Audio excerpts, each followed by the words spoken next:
Okay, so our topic for today is all about factoring trinomial in the form of ax² plus bx plus c.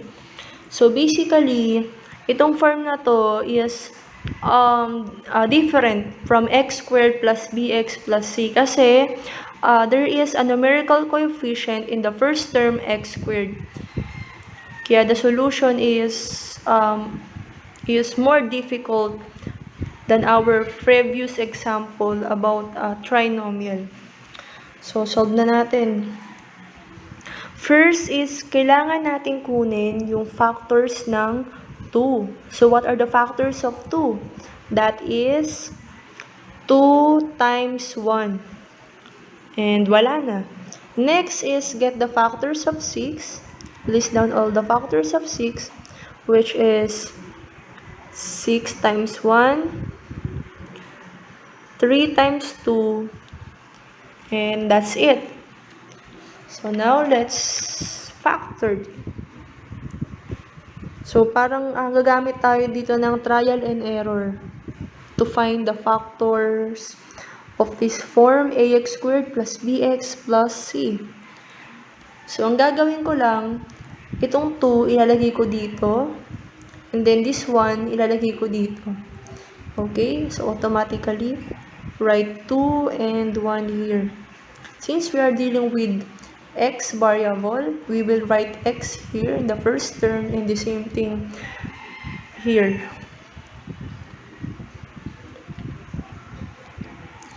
Since yung x is automatically may numerical coefficient na siya na 1, hindi na natin kailangan pang isulat yung 1 dito. So, buburahin ko na lang siya. Okay? Next is, ito yung nagpapahirap sa atin ngayon. Ngayon, mag-iisip tayo kung saan sa dalawang to yung factors ng 2x² minus x minus 6. So, let's say we will use 6 and 1. Okay, so I'm gonna write it in here. So, to check if our answer is correct, okay, so our topic for today is all about factoring trinomial in the form of ax² plus bx plus c. So basically, itong form na to is different from x² plus bx plus c kasi there is a numerical coefficient in the first term x². Kaya the solution is more difficult than our previous example about trinomial. So, solve na natin. First is, kailangan natin kunin yung factors ng 2. So, what are the factors of 2? That is 2 times 1. And wala na. Next is, get the factors of 6. List down all the factors of 6, which is 6 times 1, 3 times 2, and that's it. So now let's factor. So parang gagamit tayo dito ng trial and error to find the factors of this form ax² plus bx plus c. So ang gagawin ko lang, itong 2 ilalagay ko dito, and then this 1 ilalagay ko dito. Okay, so automatically write 2 and 1 here. Since we are dealing with x variable, we will write x here in the first term and the same thing here.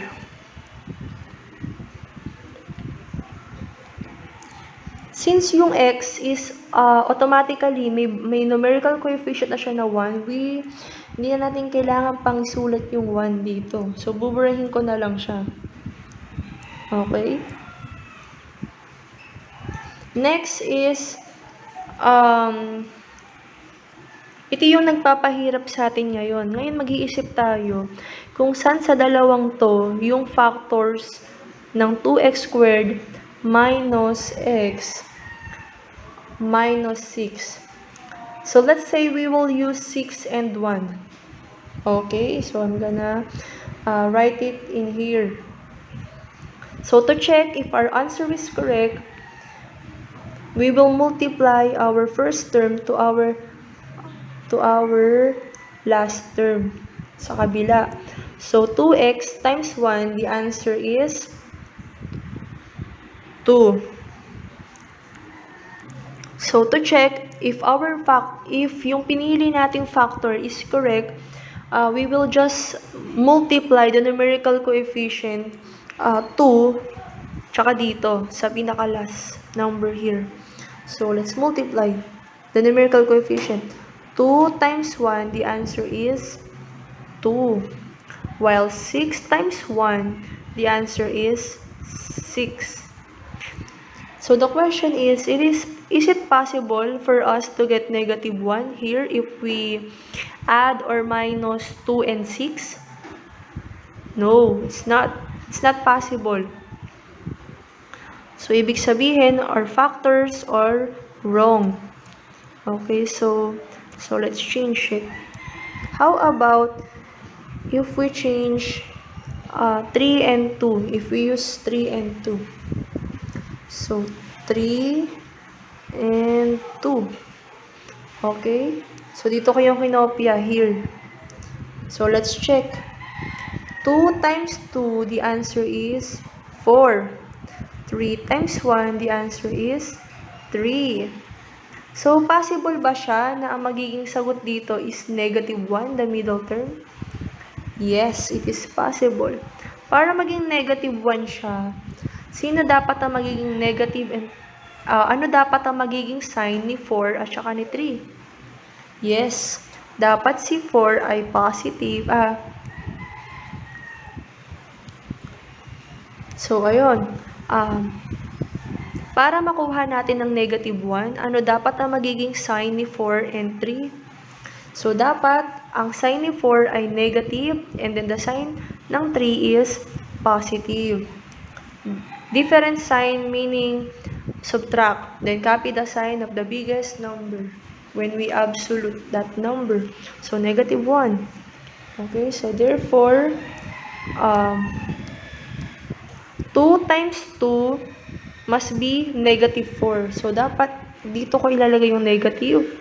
So, 2 times negative 2, the answer is negative 4.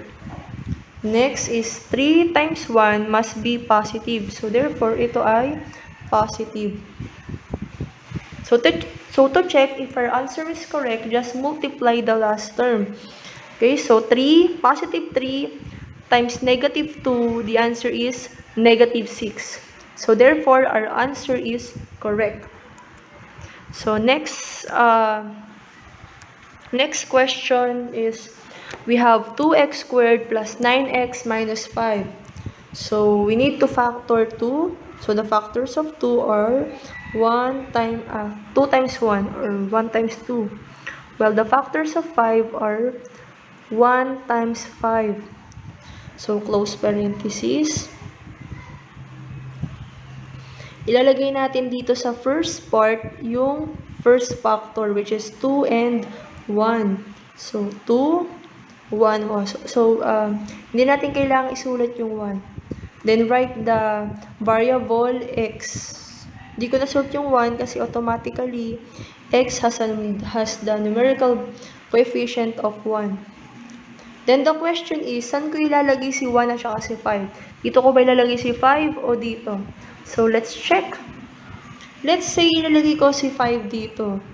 And then, si 1 dito. So, check natin kung makukuha natin ang sagot na 9 kapag pinag-times natin yung mga numerical coefficient. So, 2 times 1, the answer is 2. 5 times 1 is equal to 5. Is it possible for us to get 9 if we add or subtract these two numbers? No. So, therefore, mali. Mali yung nailagay natin. So, let's switch 5 and 1. So, here is 5 and dito naman, lalagay natin yung 1. Okay? Change natin. Okay, so here, this is 1 and this one is 5. Okay, so let's check if our answer is correct. 2 times 5, the answer is 10. 1 times x, the answer is 1. Is it possible for us to get positive 9? Yes. So, therefore, correct yung nilagay nating factors. Okay, so for us to get positive 9, ano dapat ang magiging sign ni 10 and 1? Yes, dapat yung 10 is positive while 1 is negative for us to get positive 9. Okay, so again, 2x times 5 must be positive 10. So therefore, this one is positive 5. 2 times positive 5, positive 10. So for us to get negative 1, dapat negative ito. So negative 1 times 1, the answer is negative 1. So to check if our answer is correct, let's multiply the last term. Negative 1 times positive 5, the answer is negative 5. So therefore, our answer is correct. This is our final answer.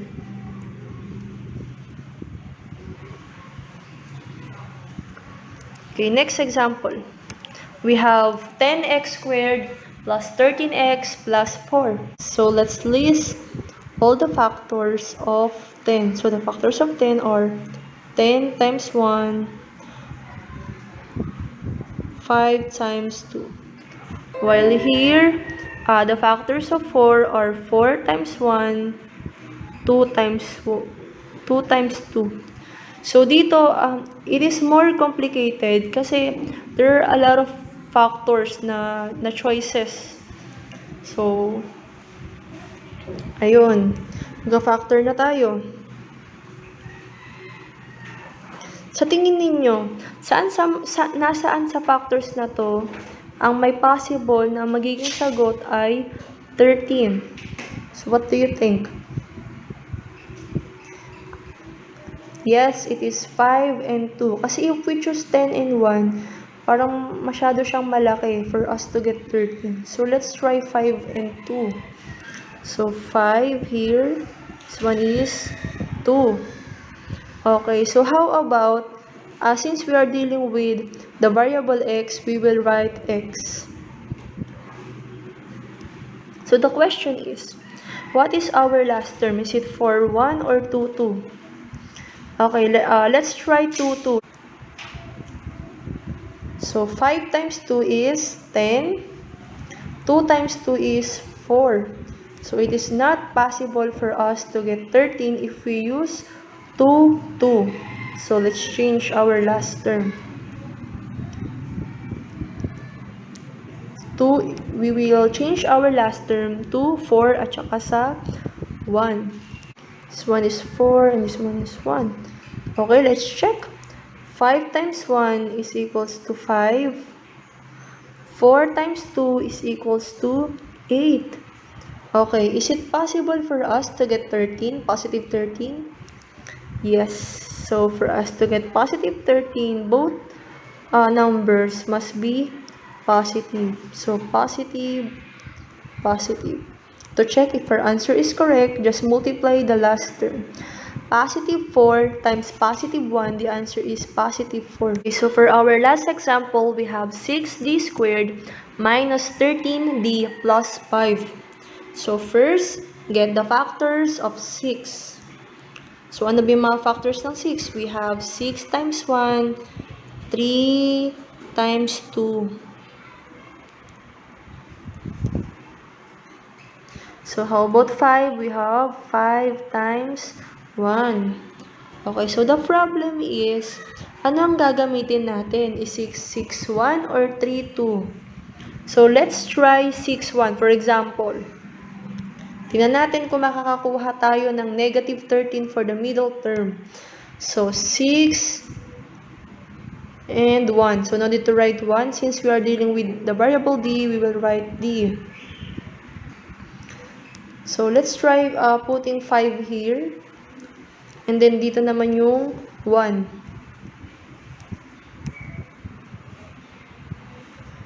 So, 6 times 1 is 6. 5 times 1 is 5.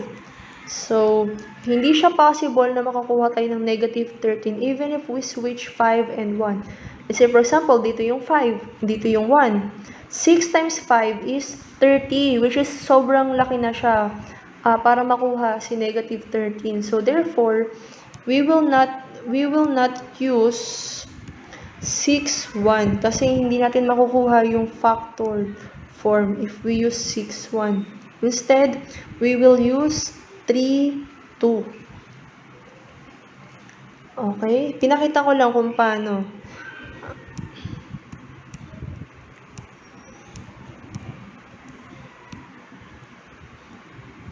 So let's use 3,2 since we are dealing with the variable d.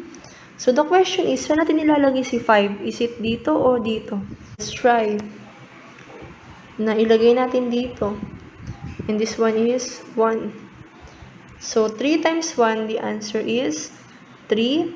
5 times 2, the answer is 10. Possible ba for us to get negative 13? Yes. Para makakuha tayo ng negative 13, dapat negative silang dalawa. Okay, so ibig sabihin ito ay negative, ito ay negative. So to check if our answer is correct, just multiply the last term. Negative 5 times negative 1, the answer is positive 5. So you might be wondering, sasabihin ninyo, parang pwedeng ilagay si 5 dito and this one is 1. Okay, so let's try.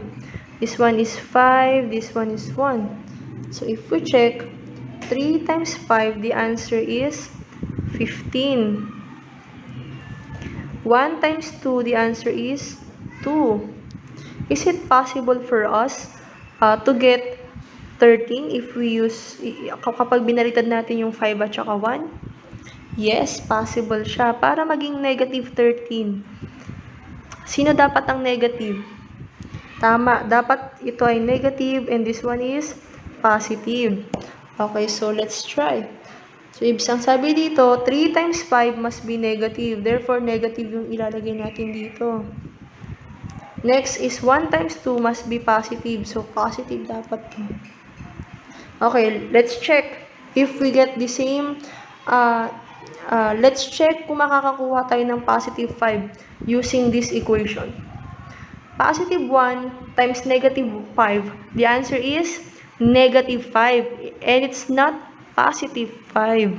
Therefore, hindi natin to gagamitin. We will not use this factor. This factor is wrong. Kasi, if we multiply positive 1 times negative 5, the answer is not positive 5. So, ito yung pinaka-final answer because negative 1 times negative 5 times negative 1, the answer is positive 5. So, I guess you understand the misunderstanding here sa part na to. And that is all for our topic for today.